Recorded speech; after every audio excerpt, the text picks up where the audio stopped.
Now we'll talk about something else. Why? I want to talk about the reason why.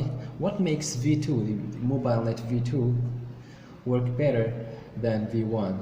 That is, why V2 is faster and more accurate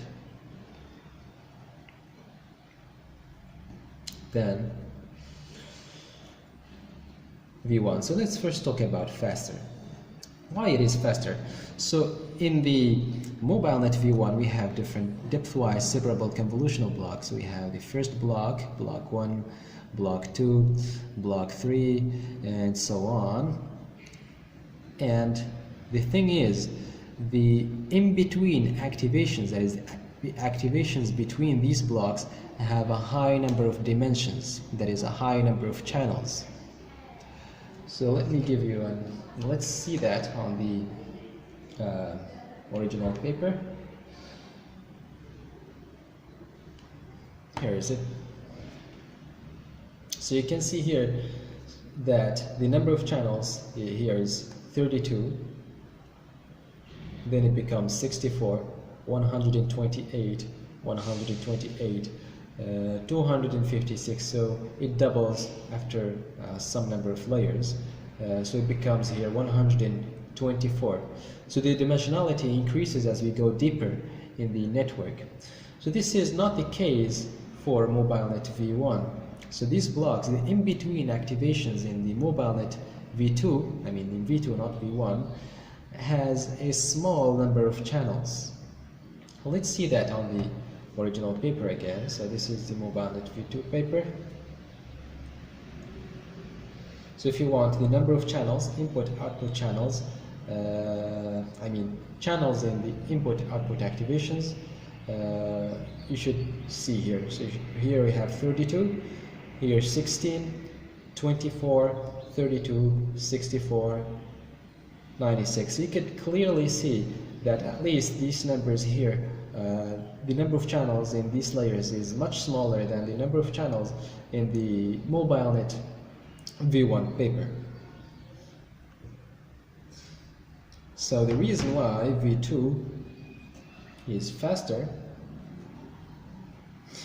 is because the activations, or the in-between, let's say, just say activations, the different activations are low dimensional.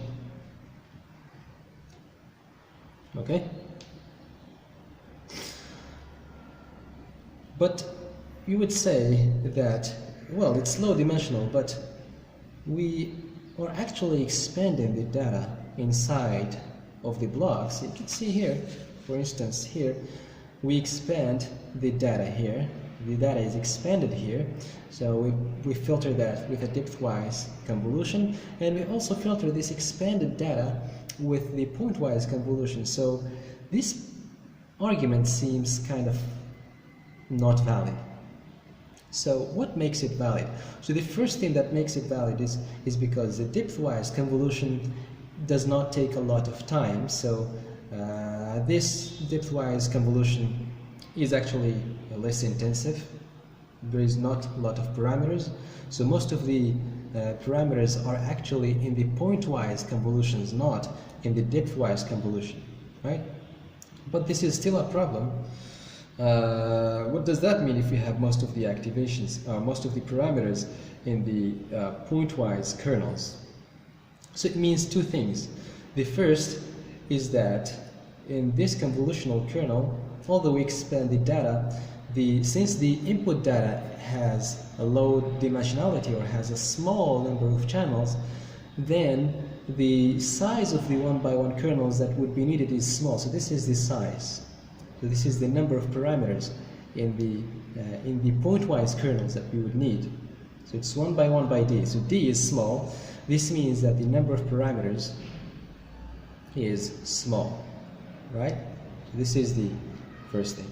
The second thing is that, well, you would say, well, the activation here, the output activation here is not compressed, it's expanded. So the number of elements that we would need for each kernel is high. It's 1 by 1 by dt, so dt is much higher than d because t is equal to 6, so it's 6 times higher, right? So what makes this operation faster? Well, remember that this pointwise convolution layer actually compresses the data. So when you compress the data, the number of kernels you would need is small, although the size of the individual kernel can be relatively high, but the number of these kernels that we would need is small, which is not the same thing as in other architectures such as MobileNetV1. So in MobileNetV1, if we have an activation that has a high dimensionality, we would need pointwise kernels that have a lot of parameters and a lot of these pointwise kernels. In this case, we do not need a lot of these kernels, we just need a small number. So this is what makes this this block works faster than MobileNetV1, and there are actually experiments showing that it works better than the MobileNetV1. I will show you that later. So for now, so far I took just about faster, what makes the V2 faster than V1, but I didn't talk about more accurate. So I'm not sure about this. I think that what makes the MobileNetV2 more accurate is this residual connection. So what justifies that is because authors have performed an evaluation study. They tested the architecture with a residual connection and without a residual connection, and they found that the residual connection indeed increases the accuracy. So I think this is what increases the accuracy compared to the V1 version. So you can see some of the quantitative results given by authors. I think that they have here very important here some good experiments. So for instance, in the case of classification, for classification task, so these are the numbers.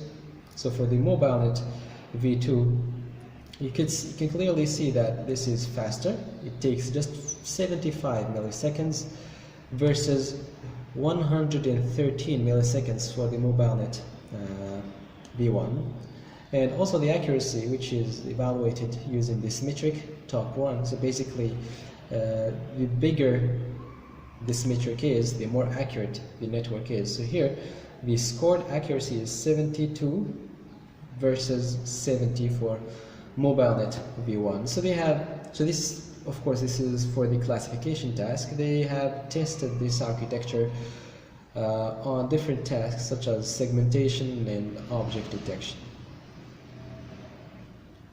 So I think that I've covered all the points I want to talk about, and I hope that you have now a clearer idea about the MobileNet V2 architecture. Thank you for watching.